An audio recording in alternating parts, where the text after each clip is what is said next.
el deseo religioso y el arquetipo natural del salmón. La sabiduría inconsciente de la naturaleza nos muestra a veces, como en un espejo, imágenes y símbolos de realidades espirituales y del alma. Así, la salida del sol cada mañana evoca el nacimiento de la vida, mientras que su ocaso evoca el crepúsculo de todo existir.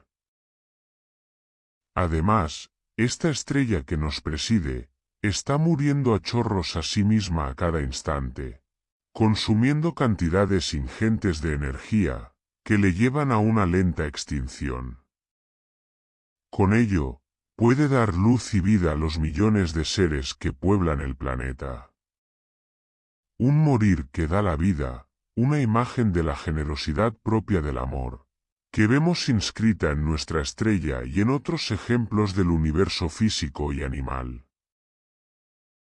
¿No es esa también la naturaleza del amor infinito, que preside y sostiene nuestro universo, y que, desde el punto de vista cristiano, se manifiesta particularmente en el sacrificio de amor de Cristo, sol y luz del mundo, que muere a sí mismo para dar vida en abundancia?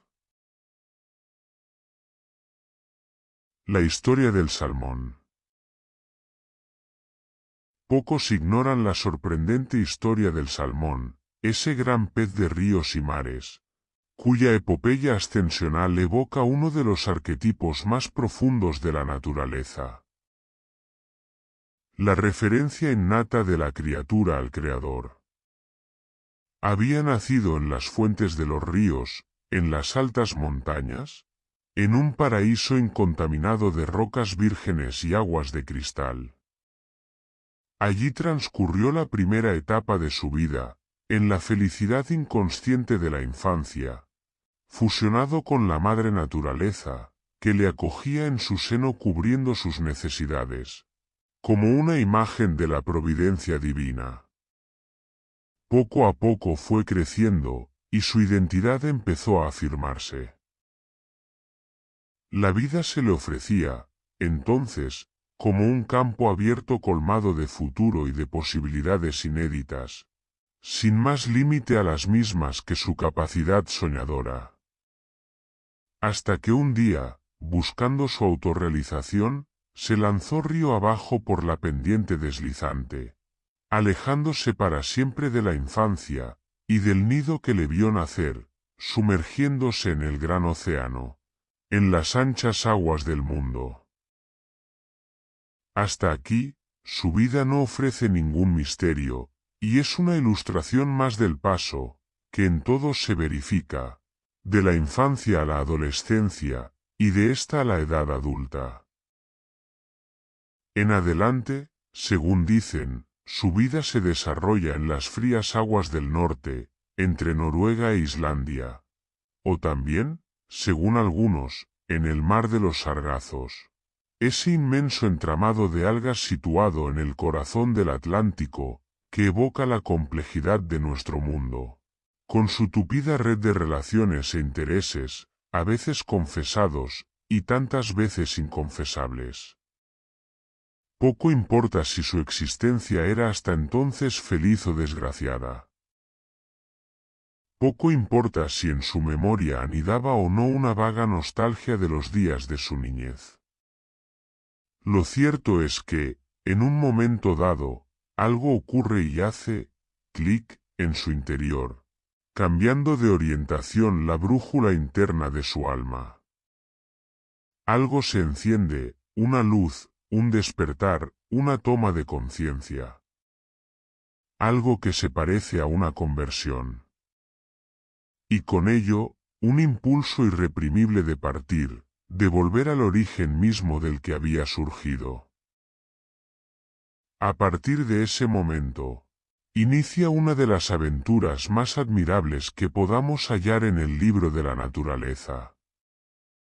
Siguiendo un certero instinto, y a través de un viaje de miles de kilómetros, recorre en sentido inverso las aguas del océano, hasta encontrar la desembocadura del mismo río por el que, años antes, se había deslizado alegremente. Sin vacilar, se adentra en él y empieza a remontarlo. Según asciende, la corriente contraria le va oponiendo una mayor resistencia. Pero la fuerza de su deseo es más grande que cualquier adversidad. Y este deseo lo tiene clavado en un único fin, las fuentes de las aguas, a las que debe llegar por encima de todo. Con tenacidad indestructible, sin retroceder jamás ni rendirse un instante, va ganando terreno al río, palmo a palmo, en una batalla encarnizada contra la corriente y los obstáculos que van saliendo a su paso. Unas veces son las cascadas de agua, alzándose como muros infranqueables. Otras los pescadores de la ribera, lanzando sus anzuelos tentadores, con los que tratan de frustrar su marcha ascensional.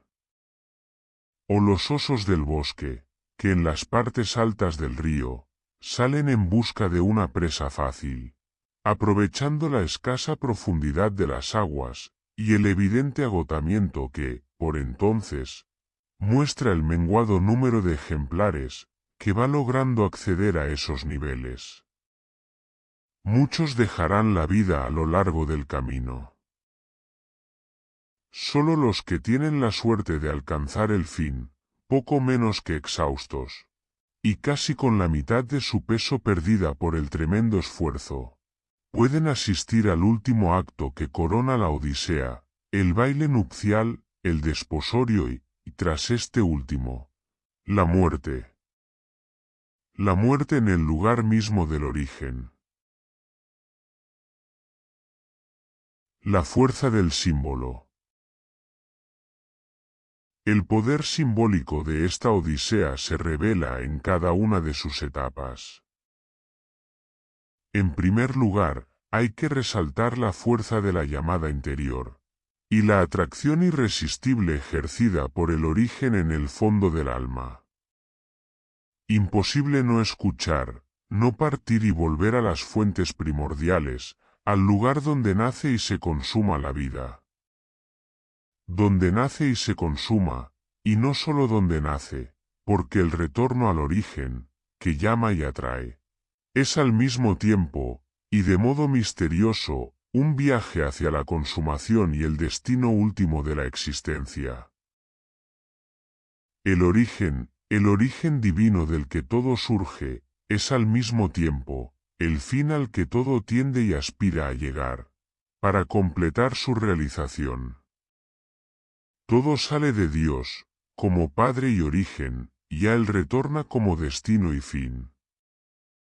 Salida y retorno, egresus y regresus, expansión y contracción, constituyen un movimiento fundamental inscrito en la estructura del espíritu humano, y de modo general, en la de todo el universo.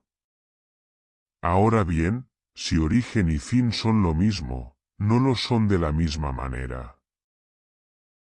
Entre ellos media la distancia que se da entre lo embrionario y lo plenamente desarrollado. En el origen, el ser es creado, en el fin, es consumado. De hecho, el salmón no aspira, en modo alguno, a regresar al paraíso original de la infancia feliz. Ni su objetivo es retroceder en el tiempo, buscando introducirse, otra vez, en aquella placidez inconsciente que, según dicen, todos experimentamos en el claustro materno.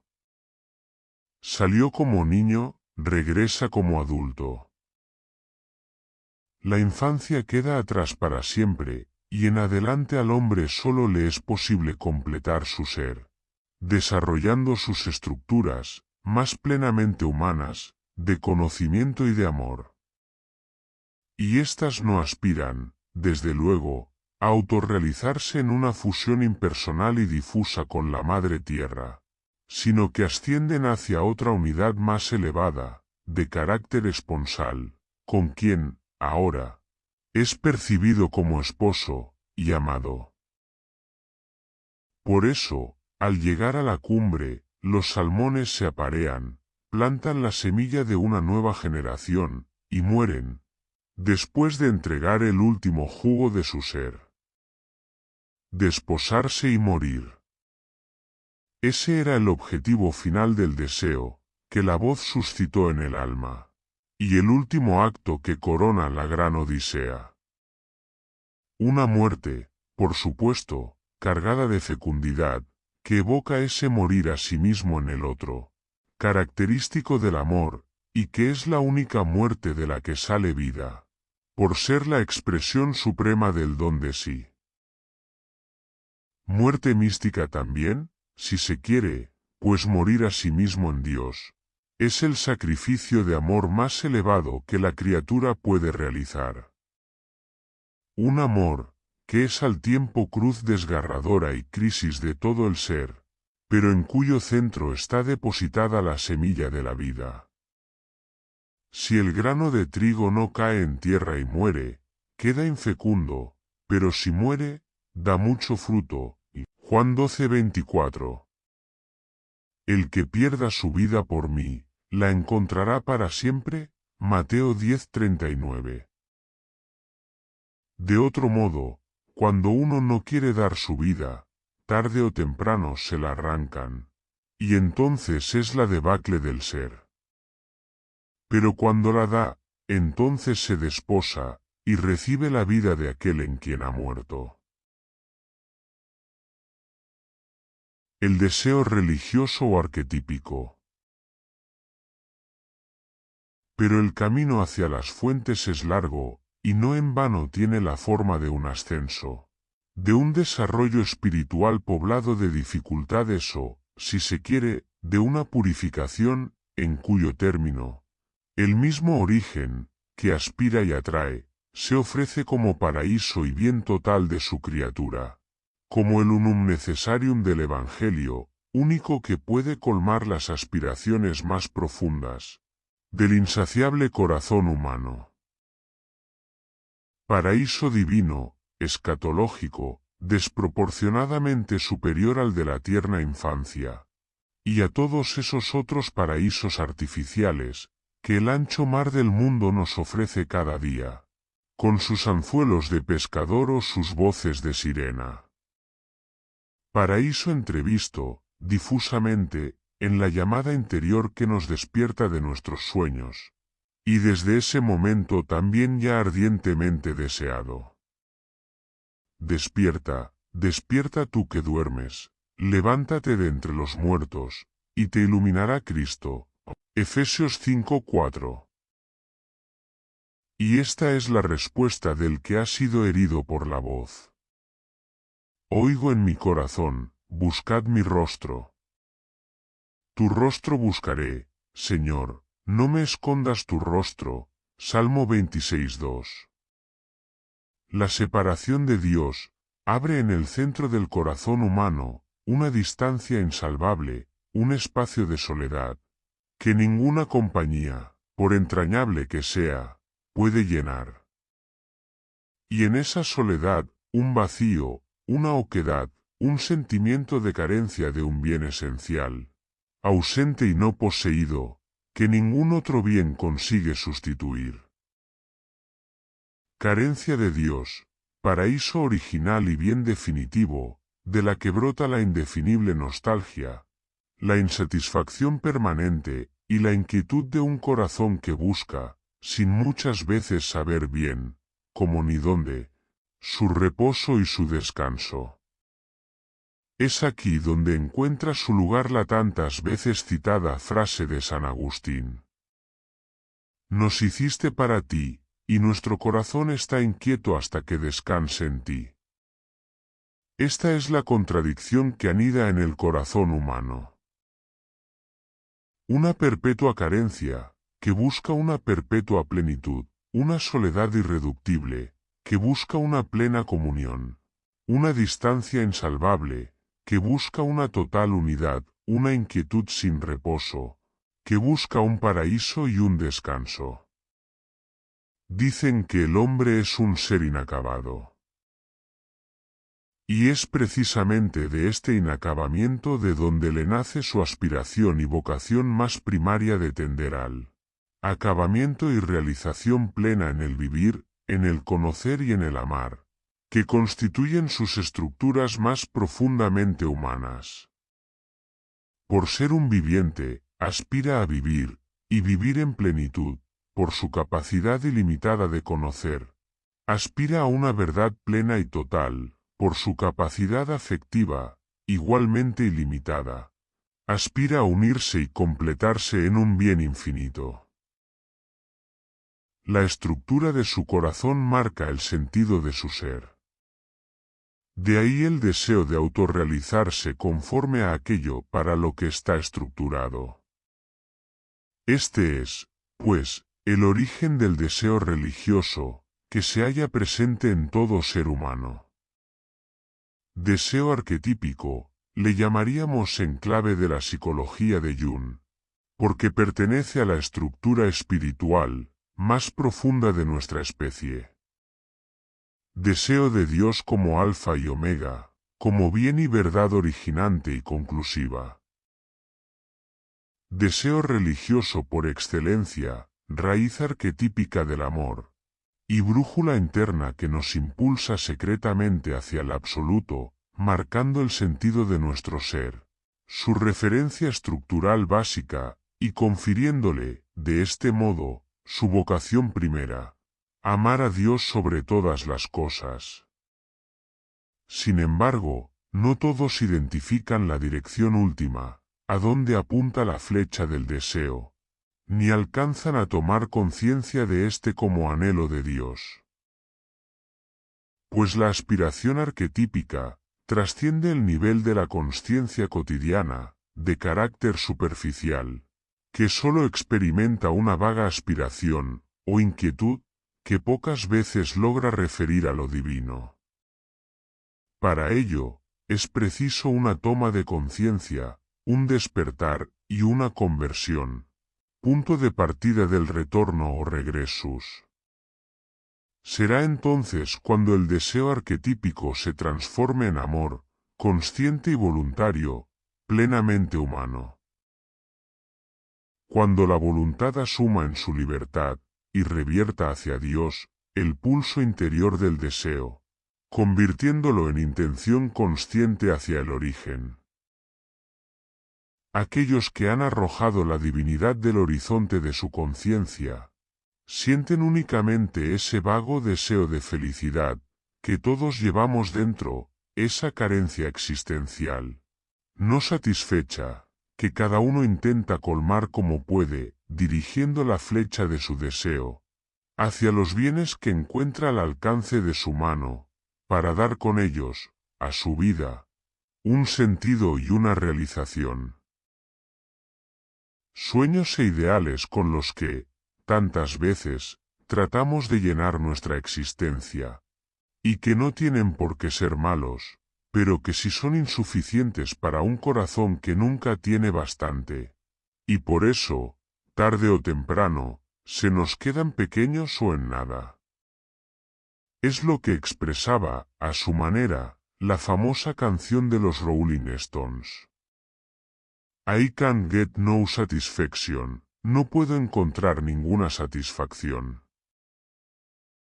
Y es que, detrás de todos los sueños de la vida, nuestro corazón está aspirando, siempre, a un sueño absoluto, a un sueño total de conocimiento y amor, que va apareciéndose, más claro y preciso, a medida que se van desvaneciendo, con el tiempo, los pequeños y parciales sueños en los que, tal vez, habíamos depositado la ilusión y la esperanza de nuestra vida.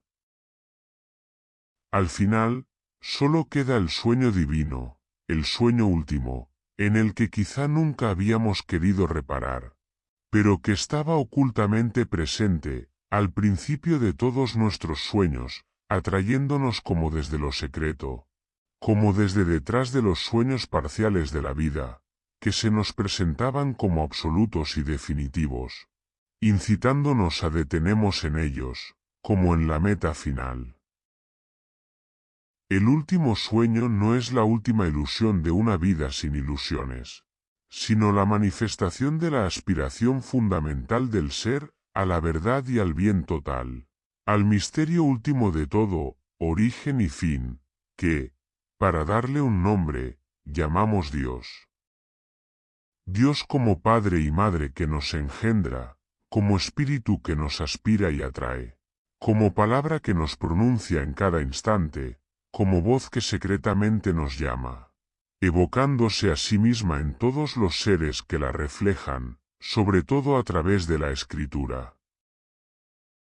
La voz de mi amado, grita la esposa en el cantar de los cantares. Helo aquí, que llega saltando por los montes, brincando por los collados, Cantar 2:8. ¿Pero quién es consciente de su deseo innato? El polvo del tiempo, quizá, lo ha ido recubriendo, hasta hacerlo irreconocible. Ahora bien, puede que un día despertemos, y descubramos de repente, aquello que nunca hubiéramos debido olvidar. Que era Dios el secreto bien con el que siempre habíamos soñado. Que era Dios aquello que, desde siempre, habíamos amado, sin saberlo, y que nos llamaba en cada esquina, en cada cosa hermosa que nos hacía vibrar, o detrás de cada herida de nuestro amor propio. Quizá un día percibamos, de un modo nuevo, su llamada en el centro del ancho mar donde nos hallamos, cual salmones enredados en los sargazos de la vida, y despertemos como de un sueño, exclamando, una vez más, con San Agustín: tarde te amé, hermosura tan antigua y tan nueva, tarde te amé. Tú estabas dentro de mí, y yo fuera, y por fuera te buscaba. Desfigurado y maltrecho, me lanzaba, sin embargo, sobre los bienes hermosos que tú has creado. Tú estabas conmigo, pero yo no estaba contigo. Me atraían lejos de ti, todas esas cosas que no existirían, si no tuvieran existencia en ti. Me llamaste y me gritaste hasta romper mi sordera. Brillaste sobre mí y me envolviste en resplandor, y disipaste mi ceguera. Derramaste tu fragancia, y respiré. Y ahora suspiro por ti. Gusté, y ahora tengo hambre y sed. Me tocaste, y quedé envuelto en las llamas de tu paz, libro de las confesiones. Siempre se ha dicho, que la búsqueda de Dios es la respuesta que, el corazón humano, da a la llamada del mismo Dios, que llama y aspira todo hacia sí, desde el momento en que lo crea. El deseo arquetípico se corresponde con esta aspiración divina, que atrae y despierta.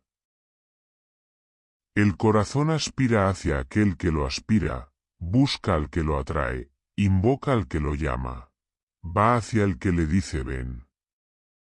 Por eso, el deseo es una realidad al mismo tiempo humana y divina, natural y sobrenatural. Natural porque es la brújula interna del corazón. Divina, porque, como dice la Escritura, el amor de Dios ha sido derramado en nuestros corazones, en el centro más profundo de nuestro ser, por el Espíritu Santo que nos ha sido dado, donde gime con gemidos inefables, avivando el deseo arquetípico. En el corazón, en el centro más profundo del alma, la aspiración del Espíritu Divino se une a la del Espíritu Humano, haciéndole exclamar, Abba, Padre. Romanos 8:15-16. Padre u origen, fino paraíso, con el que siempre habíamos soñado, pero que sólo ahora, con la llamada y el despertar, es posible darle un nombre. Era Dios, la razón de esa herida oculta, que siempre habíamos llevado en el centro de nuestra soledad. Era Dios la razón de la oscura nostalgia, que nos ahogaba interiormente, nostalgia de lo totalmente otro, como dicen los teólogos, de la fuente eterna de nuestro existir. La llamada aviva en lo profundo de nuestra conciencia el sentido de lo absoluto, el recuerdo de Dios, o memoria Dei, como decían los antiguos. Una memoria herida y sangrante, porque el recuerdo y la nostalgia indican lejanía y escisión, mientras que la tendencia del deseo arquetípico es fundirse en la unidad, donde se halla su descanso. Una memoria cubierta, quizá, por el olvido, y que ahora resuena con fuerza en nuestra capacidad de amar, convocándonos a una larga marcha y a una unión esponsalicia. Levántate, amada mía, hermosa mía, y ven. Cantar 2,10. Esta voz ancestral que nos llama desde las raíces de nuestra conciencia no puede ser otra, en clave cristiana, que la palabra de Dios, que en el origen de la creación nos suscitó de la nada al ser, convocándonos por puro amor a una realización ilimitada, mediante la participación en su riqueza infinita. Palabra original y originante, pero asimismo palabra final y última de todo, que, en medio del silencio sagrado de la noche del mundo, descendió del seno del Padre como buen pastor que sale en busca de su oveja perdida, haciendo humana su voz, y llamándonos, desde la encarnación y el Evangelio, a nuestra vocación original. El Verbo habló, se hizo carne, se hizo escritura. Los que creen y sienten que esta palabra colma las aspiraciones más secretas del ser humano, se abren a ella en una respuesta de fe que se identifica con el mismo cristianismo. Sustancialmente, la vida cristiana es eso, una respuesta a esa palabra de Dios que, desde los profetas hasta la encarnación, y desde la encarnación hasta el Evangelio y el tiempo de la Iglesia, ha venido tratando de iluminar nuestras mentes, y despertar el deseo religioso, que llevamos más o menos adormecido. Un día quizá, por el modo que sea, consigue traspasar la insensibilidad del corazón, y aquello que hasta entonces había sido para nosotros palabra muerta, se nos empieza a convertir en palabra viva.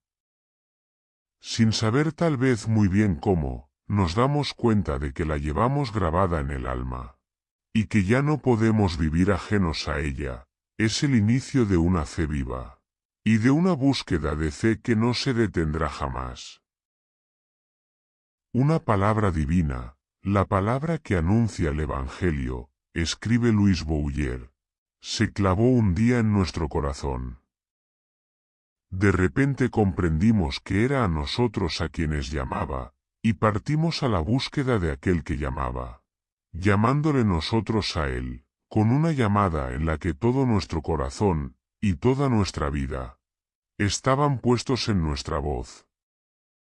Esta palabra, que nos busca y nos encuentra para que respondamos a ella buscándola nosotros a su vez, es todo el Evangelio, todo el cristianismo.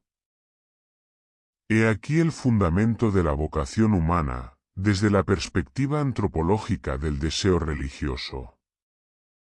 Podemos considerarla como la vocación natural del ser humano, presente en todas las tradiciones religiosas, y que, en el cristianismo, es vivida desde las claves que ofrece la revelación bíblica. Puesto que deriva de la apertura a la trascendencia inscrita en la naturaleza humana, en sí misma no es una vocación particular o especial de algunas personas. Más bien, es la vocación que está en el interior de toda vocación, como alimentando a todas desde dentro, en la medida en que el deseo y la búsqueda de Dios están siempre en la base de toda vocación religiosa. Viaje a la cima y al centro. Tradicionalmente, suele concebirse la emigración del alma en una doble dirección. como ascenso a la cima y como descenso al centro. Pero ambas direcciones son solo dos perspectivas de una misma realidad. La cima del alma y su centro, llamado a veces también fondo, o corazón, no son polos distintos, sino la misma simplicidad última de nuestro ser, que siempre está conectada a Dios, aunque el yo no sea consciente de ello, y en la que se establecen los que llegan al final del recorrido. Por eso, ambas perspectivas son intercambiables, hasta el punto de que es posible decir que por la cima se llega al fondo, y por el fondo se llega a la cima. Sin embargo, tienen sus diferencias de matiz. La idea de la subida sugiere un ir remontando niveles, y cosas que se dejan atrás, mientras que la imagen del descenso sugiere un proceso de esencialización, de unificación de todos los niveles del alma en un yo interior, o profundo, contrapuesto al yo superficial de nuestra conciencia cotidiana. En este sentido, la emigración del salmón desde el mar hasta los manantiales, significa la emigración interior del alma desde su dimensión carnal y su identificación con el cuerpo, hasta su dimensión espiritual y su identificación con el espíritu, remontando la jerarquía de las facultades humanas. Primero, la vida en el instinto y la conciencia imaginativa. Luego, la vida en las facultades racionales del yo lógico y filosófico, y la formación de la conciencia ética. Y finalmente, la vida en la mente simple, pura y sin forma, antes de que el yo muera a sí mismo, y se trascienda en el universal divino del amor. Es decir, antes de unirse y desposarse en el origen, en la palabra creadora, donde eternamente es pronunciada la existencia. Visto desde la perspectiva del descenso, el retorno a las fuentes se expresa tradicionalmente como un retorno al corazón. Reditio ad Jehová, al centro interior del alma, donde ésta conoce su origen y su unidad, y a Dios, que se halla en ese centro como el centro del centro, y el origen del origen. Interior íntimo meo, dirá San Agustín, más interior que lo más íntimo de mí. Aquí no se hablará tanto de ascenso, cuanto de integración y unidad. Y la oposición, no será entre un arriba y un abajo, sino entre lo exterior y lo interior, lo superficial y lo profundo, la distinción y la unidad. En el centro, todo se unifica y se armoniza, instinto y consciencia, inteligencia y amor, finito e infinito, creador y criatura. El corazón es la armonía de todos los contrarios, que hasta entonces eran percibidos como contradictorios e irreconciliables. Tanto la subida como el descenso expresan un proceso de purificación, simbolizado en esa gran cantidad de peso que, como lastre que se deja en el camino, va perdiendo el salmón a medida que asciende, y se ve reducido a lo esencial. Atrás quedarán todas las falsas imágenes del yo y del mundo, atrás los niveles inferiores de la conciencia, y todos los apegos del corazón, desde los más groseros hasta los más delicados. Atrás todo lo que era falsamente suyo, y pertenecía al hombre viejo.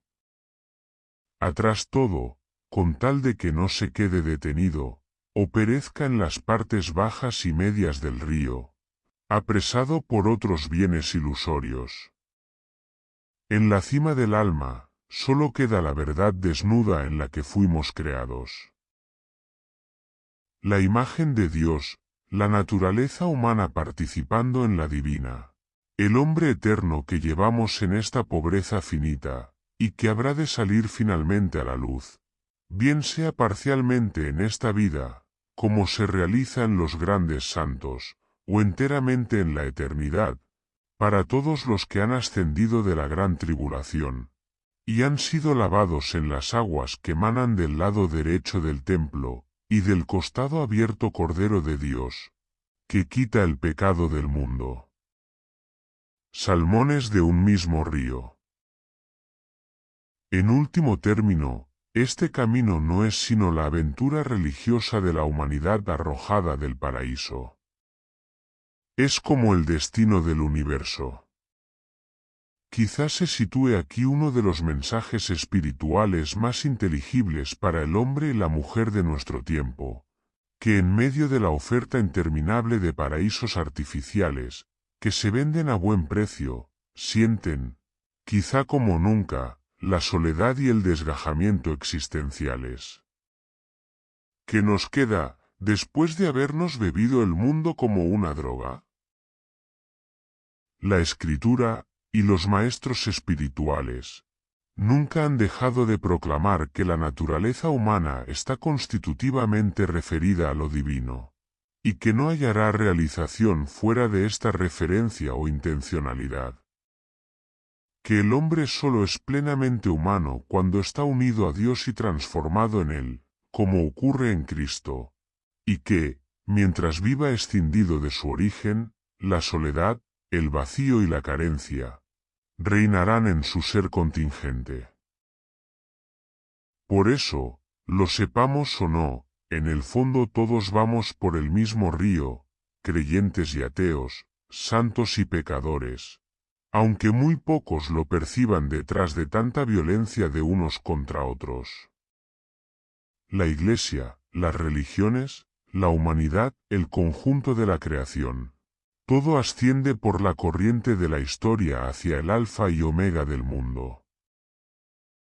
Todos remontan el mismo río, sean conscientes o no, y aunque pasen la vida sin haberse enterado de ello, hacia su origen eterno, bajo la sombra del Espíritu, que misteriosamente guía la evolución del universo, con una sabiduría que trasciende nuestra capacidad de imaginar. Todos ascienden. ¿Pero cuántos remontarán completamente el río? Arriba está la luz, abajo arde la nostalgia. Las aguas torrenciales pretenden extinguirla, pero el amor, dice el cantar de los cantares, es más fuerte que la muerte, y tiende hacia arriba como el fuego hacia lo alto. Pondus meum, amor meus, mi amor es mi peso, dirá una vez más San Agustín. Pero el amor está enredado entre demasiadas cosas que le impiden volar a su lugar. No pocos suben ya cansados, o se sienten rendidos. ¿Cuántos quedarán detenidos en diversos niveles del río, replegados sobre sí, sin alcanzar la cima donde se celebra el desposorio? Pero todos los que han oído la voz, y han despertado, ascienden hasta donde sean capaces, sin volver al ancho mar, como tampoco los israelitas volvieron a Egipto cuando emprendieron su éxodo a la tierra prometida, a pesar de que luego todos, salvo dos, perecieron en el desierto sin entrar en el descanso de Dios. La vida no tiene retroceso, y lo que importa, a fin de cuentas, no es saber hasta dónde uno llegará, sino tener el corazón despierto y orientado en el sentido de la brújula del corazón. Por lo demás, a nadie se le cierra el paso, y aquel que nos creó, nos aspira y nos espera a todos, como al hijo pródigo, al final de cualquiera de nuestras rutas, por perdidas que estén. Por eso, todos podemos llegar arriba, o vernos atrapados en nuestros cantos de sirena. Creemos que, al final, el poder del amor y de la gracia será más grande que la miseria de la historia. Porque delante y detrás de todo, está Cristo, abriendo paso como primogénito de una humanidad renovada. Él ya remontó las aguas y como hombre, consumó su muerte a sí mismo en el origen, donde recibió la vida de aquel en quien la había depositado. Padre, A tus manos encomiendo mi espíritu. Lucas 23:46. Ahora existe como el viviente, trayendo en sus manos las llaves de la muerte y del abismo. Apocalipsis 1:18, caminando sobre las aguas turbulentas del mundo, y confortando a los que todavía batallan con sus tentaciones, y reman fatigosamente. Ánimo, soy yo, no temáis. Mateo 14:27, vuestros nombres están inscritos en los cielos. Lucas 10:20, Hebreos 12:23. Fin de la conferencia.